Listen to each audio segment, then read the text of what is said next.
अस्सलाम वालेकुम। आप देख रहे हैं फ़ुज़ैल जतोई यूट्यूब चैनल और मैं आपको अपने नए व्लॉग में खुशामदीद कहता हूँ। सबसे पहले आप तमाम अहबाब से गुजारिश है कि मेरे चैनल को सब्सक्राइब कर लीजिए और कमेंट सेक्शन में अपनी राय ज़रूर दीजिएगा ताकि मुझे पता चले कि आपको मेरे व्लॉग्स आप तक पहुँच रहे हैं। सबसे पहले अहम ख़बर बानी एमकम अल्ताफ़ हुसैन साहब के हवाले से है।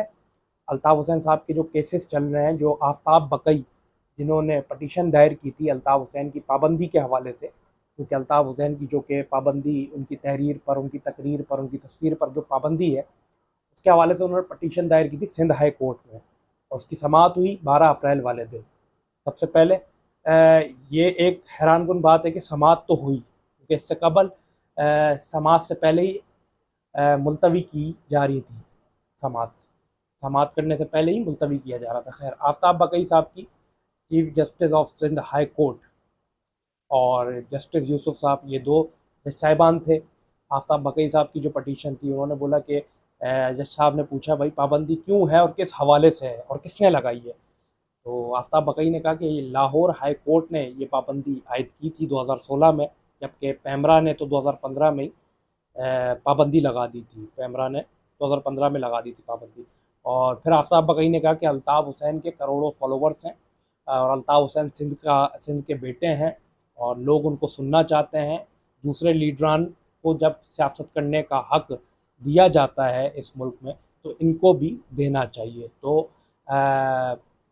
उस पर जज साहब ने जो रिमार्क्स दिए, उन्होंने कहा कि पाबंदी किसने लगाई है, उन्होंने बोला लाहौर हाई कोर्ट ने। तो आप चैलेंज भी वहीं कर सकते हैं इस पाबंदी का। मैं कोर्ट को तो ऑर्डर नहीं दे सकता, मैं पैमरा को, दूसरे इदारों को ऑर्डर ज़रूर दे सकता हूँ कि उनके ऊपर पाबंदी हटाई जाए, लेकिन कोर्ट को मैं ऑर्डर नहीं दे सकता। जी, हम आपको डायरेक्शन ज़रूर दे सकते हैं और हम मानते हैं कि अल्ताफ़ हुसैन सिंध के बेटे हैं। फिर जज साहब ने कहा कि अगर उन पर लाहौर हाई कोर्ट ने पाबंदी आयद की है, तो वो वहाँ पर आएँ, लाहौर हाई कोर्ट में आएँ और फेस करें और केस करें। तो उस पर आफ्ताब बकई ने कहा कि उनका पासपोर्ट भी मनसूख है, उनका एनआईसी भी मनसूख है, इसका भी केस किया गया है इस्लामाबाद हाई कोर्ट में और उसका भी केस चलता हुआ हमें नज़र आ रहा है। लेकिन अभी ना उनके पास पासपोर्ट है और ना ही एनआईसी है, जबकि बहुत दफ़ा वो अप्लाई कर चुके हैं और जैसा कि प्रेस कॉन्फ्रेंस में भी वो ये बारहा कह रहे थे अल्ताफ़ हुसैन कि मैं बारहा अप्लाई कर रहा हूँ, लेकिन मुझे पासपोर्ट फ़राहम नहीं किया जा रहा, मुझे एनआईसी फ़राहम नहीं किया जा रहा। तो उस पर आफ्ताब बकई ने कहा कि उनका पासपोर्ट और उनका एनआईसी मनसूख किया गया है। खैर, जो समाअत हुई, इसकी पटिशन जो है वो सिंध हाई कोर्ट ने मुस्तरद कर दी और उन्होंने कहा कि हम आपको डायरेक्शन ज़रूर दे सकते हैं, क्योंकि एक कोर्ट ने अगर पाबंदी लगाई है तो दूसरा कोर्ट कुछ नहीं कर सकता। ये लॉ है, कानून है, कानून के तहत। जी, हम आपको डायरेक्शन दे सकते हैं, जिस कोर्ट ने आप पाबंदी लगाई है आप वहाँ अपील कर सकते हैं और वहीं लाहौर हाई कोर्ट में ही इस चीज़ का आप वहाँ चैलेंज कर सकते हैं और वहीं इस चीज़ का फैसला होगा। बाकी फिर जज साहब ने जो है वो इस पटिशन को मुस्तरद कर दिया। अब आफ्ताब बकई साहब जो हैं वो लाहौर हाई कोर्ट भी जा चुके हैं, बकौल ज़राए के कि वो लाहौर हाई कोर्ट भी जा चुके हैं और जब एक साथ कुछ पटिशन थी तो उसमें उनकी ये वाली जो पटिशन थी उसको नहीं शामिल किया गया था, जिस पर उन्होंने फिर बाद में माजरत की थी। खैर, फिर एक जो आपको पता है कि इस्लामाबाद हाई कोर्ट में चल रहा है वो केस यही है, पासपोर्ट और सीएनआईसी का। उस केस की भी समाअत हो रही है, चलती हुई हमें नज़र आ रही है। और जो पवर साहब ने केस किया था, इस पर समाअत होने से पहले एक दिन पहले उनको उठा लिया गया था और उसके बाद जब उनकी डेट थी तो उस डेट को 3 महीने तक मनसूख कर दिया, मुलतवी कर दिया था।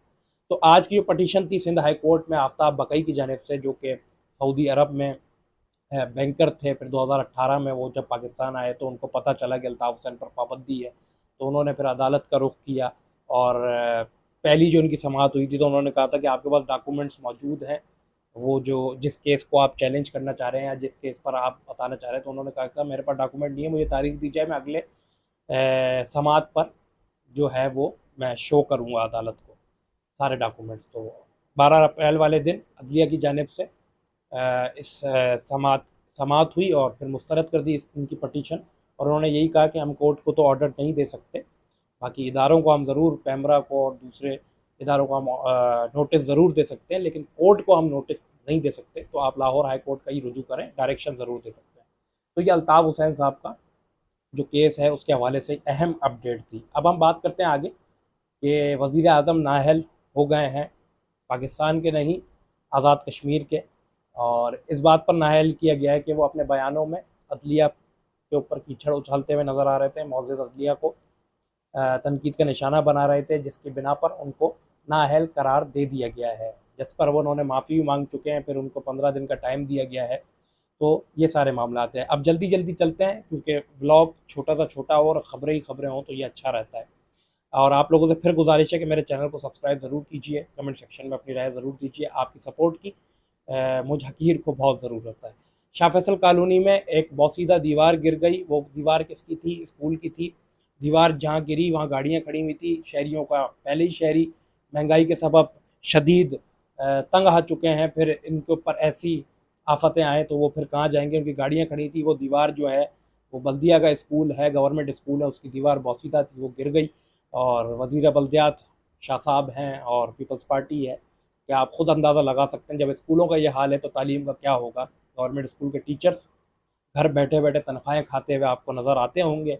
आपके भी कुछ ख़ानदान में होंगे, हमारे भी ख़ानदान में हम देखते हैं तो उनको घर बैठे बैठे उनको तो ये भी नहीं पता होता मेरी ड्यूटी किस कॉलेज या किस स्कूल में, लेकिन तनख्वाह हर महीने आती है। लेकिन हमें सिस्टम जो है वो इतना कमज़ोर नज़र आ रहा है और जिस तरह से सिस्टमेटिक वे में चल रहा है, और जब कोई सख्ती होती है तो चंद पैसे इधर उधर देकर फिर वो सुकून में आ जाते हैं। तो ये तो हम खुद देखते हैं।